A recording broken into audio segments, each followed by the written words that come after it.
नमस्कार मैत्रिणींनो, रंजना किचनमध्ये तुमचं अगदी मनापासून स्वागत आहे. आपल्याला आज उरलेल्या भातापासून रेसिपी बनवायची आहे. अगदी वेगळी, तुम्ही कधी पाहिली नसेल अशी. आणि तुम्ही ही रेसिपी करून पाहिली तर मुद्दामहून भात उरवून ठेवाल आणि ही रेसिपी नक्की आठवड्यातनं 2दा करून पहा. आता हे एवढा उरलेला आहे भात आणि हे ताक आहे. असं 1 लिटरभर असेल ताक. ते छान आंबट आहे. आता ते बाजूला ठेवून द्यायचं आहे आणि त्याच्यामध्ये घालायचं मिक्सरच्या भांड्यामध्ये. आपल्याला उरलेला भात घालून घ्यायचा आहे आणि बारीक वाटायचा नाही. थोडेसे भाताचे कण आहेत ते असे मोडायचे आहेत, जास्त बारीक करायचा नाही. झालेला आहे, भांड्यात काढून घेतलेला मी आहे. आणि 1 वाटी ज्वारीचं पीठ छोटी आणि 2 चमचे असं बेसनचं पीठ घातलेलं आहे. आता हे आहे अद्रक, लसूण आणि हिरवी मिरची याची पेस्ट करून घेतलेली आहे. हळद घातलेली आहे, लाल तिखट आहे थोडंसं, गरम मसाला आणि हे घातलेलं आहे हिंग. हिंगाची चव छान येते त्याच्यामध्ये आणि चवीनुसार आपल्याला मीठ घालून घ्यायचं आहे. आता सगळं हाताने आपल्याला मिक्स करायचं आहे.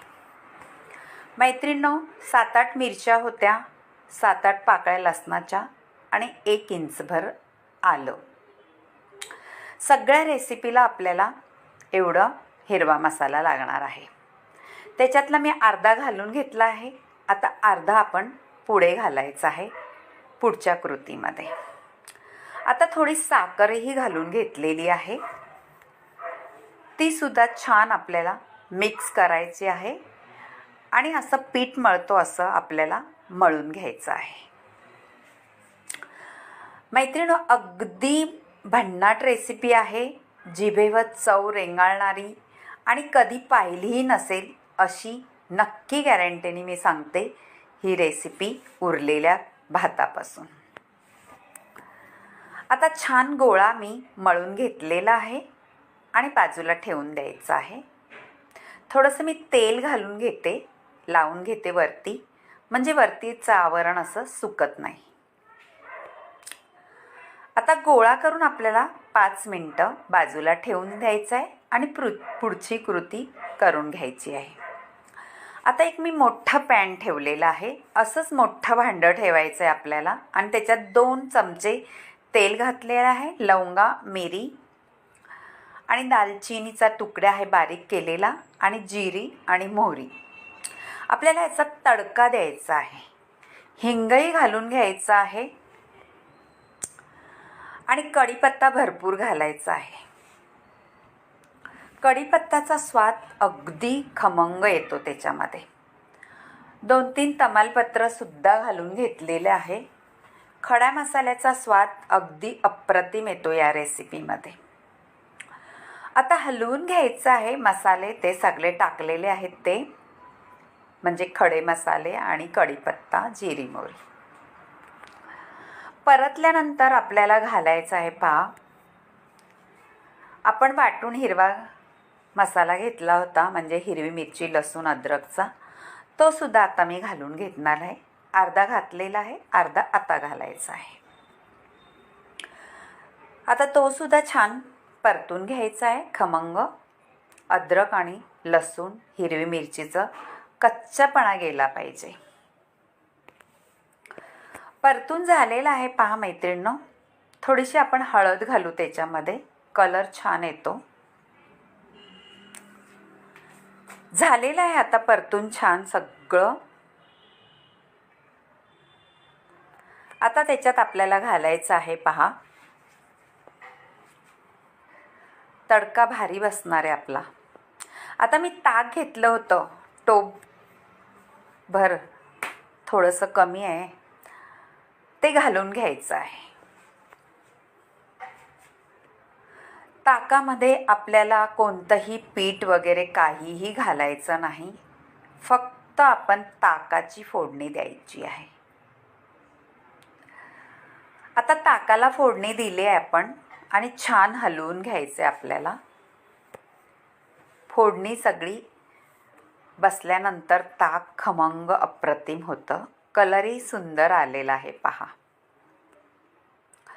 आता टोपामध्ये ताक होतं ते टोपसुद्धा 1 ग्लासभर पाण्यात टाकून परत मी आता फोडणी दिलेल्या ताकात ओतून घेणार आहे.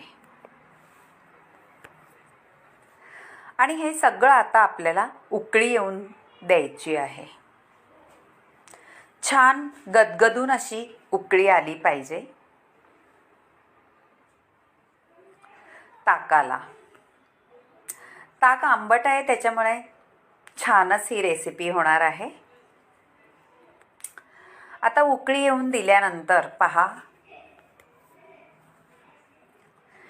छान पिवळसर दिसतोय, कलर सुंदर आलेला आहे. गॅस मोठा केलेला आहे मी. आणि आपण जे पीठ मळून ठेवलं होतं त्याचं आता काय करायचं पहा.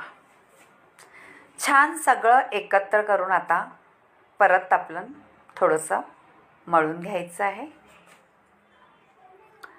आणि हाताला तेल लावायचं आहे थोडंसं आपल्या, किंवा नाही लावलं तरी चालेल. चिटकत असलं तर तेल लावून घ्या. आता छान आपल्याला गोळे करायचे आहे. आणि असे तुम्ही मुटकी बनवली तरीही चालतील आणि गोल राऊंडमध्ये तुम्ही करून घेतलं तरीही चालेल. असे सगळे छोटे छोटे गोळे करायचे आहे, जास्त मोठे करायचे नाही. पहा आता मी सगळे असे गोळे करून घेते. आता झालेले आहे माझे गोळे करून आणि आपल्या ताकालाही छान उकळी आलेली आहे खळखळून.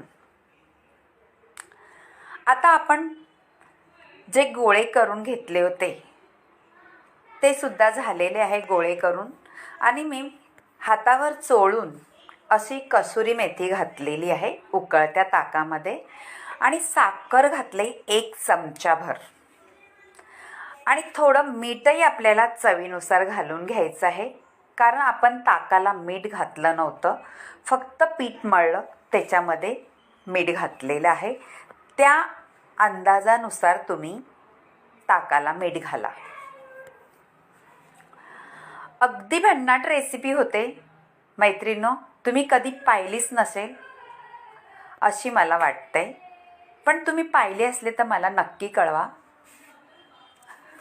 आता आपण जे पिठाचे गोळे करून घेतलेले आहेत ते छान आपल्याला त्याच्यामध्ये उकळीमध्ये सोडायचे आहेत. जोपर्यंत ताकाला खळखळून उकळी येत नाही तोपर्यंत आपले पिठाचे गोळे किंवा असे भाताचे गोळे सोडायचे नाही. आणि एकदम सोडायचे नाही, असं एक एक करून सगळ्या बाजूनी एक एक असं सोडायचं आहे. एकत्र सोडलं तर ते चिटकू शकतात आणि एक एक सोडलं तर उकळीमध्ये छान ते वरती येतात. हाय का नाही आपली भन्नाट रेसिपी. मैत्रिणींनो नक्की करून पहा आणि रंजना किचनला लाईक करा, शेअर करा, कमेंट करायला विसरू नका मैत्रिणींनो.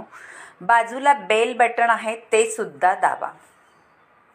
मैत्रिणींनो तुमच्या मैत्रिणींसोबत सुद्धा ही रेसिपी शेअर करा, त्यांनी सुद्धा ही रेसिपी बघितली नसेल, आणि कमेंट करायला सुद्धा सांगा त्यांना कशी वाटली. आता आपले सगळे गोळे घालून झालेले आहे मैत्रिणींनो. आणि आपल्याला आता छान उकळी घ्यायची आहे. गॅस बारीक करायचा नाही. आता आपले गोळे थोडेसे आपण हलवू. पहा अजिबात एकमेकांना चिटकलेले नाही. याचा अर्थ आपली रेसिपी 100% बरोबर झालेली आहे. आता आपण गोळे छान शिजवून घ्यायचे आहे भाताचे. आणि ज्वारीचं पीठ टाकलेलं आहे त्याच्यामुळे हेल्दी रेसिपी आहे. आता झाकण लावून घ्यायचं आहे आणि छान गोळे आपल्याला शिजवून घ्यायचे आहे. ताकामध्ये तुम्ही काहीही टाकलं नसेल पीठ वगैरे तरीसुद्धा हे ताक गोळे शिजल्यानंतर घट्ट होतं. आपले झालेले आहेत भाताचे गोळे शिजून. पहा, मी काटा घातलेला आहे त्याच्यामध्ये. आता पहा मैत्रिणींनो, अजून थोडं आपण शिजून घेऊ आणि आपलं ताक छान घट्ट होईल. झालेली आहे आता आपली रेसिपी. करून पहा आणि तुम्हाला आवडली तर कमेंटमध्ये जरूर कळवा तुम्हाला ही डबक्यांची म्हणजे भाताच्या डबक्यांची रेसिपी कशी वाटली. पहा किती अप्रतिम दिसत आहे, डोळ्यात बघताच क्षणी भरणारी आणि खायलाही तेवढीच चटपटीत आणि खमंग. नक्की करून पहा आणि रंजना किचनला लाईक करा, शेअर करा, कमेंट करायला विसरू नका मैत्रिणींनो. भन्नाट रेसिपी झालेली आहे. तुम्ही नक्कीच पाहिली नसेल तर करून पहा आणि आवडली तर रंजना किचनला लाईक करा आणि कमेंटमध्ये जरूर कळवा तुम्हाला ही भाताची डबक्यांची रेसिपी कशी वाटली. डबके छानच लागतात भाताचे हे, आणि उरलेल्या भाताचे आपण बनवले त्याच्यामुळे आपल्याला भातही आपला परिपूर्ण असं त्याचा उपयोग केलेला आहे. आणि तुम्हीही असाच नवनवीन प्रयोग करून भाताचा उपयोग करा, म्हणजे तोच भात परतून खाण्यापेक्षा असं काही वेगळं नक्कीच आवडेल. आता वाढून घेतलेलंच आहे, ताव मारा. बाय मैत्रिणींनो, भेट.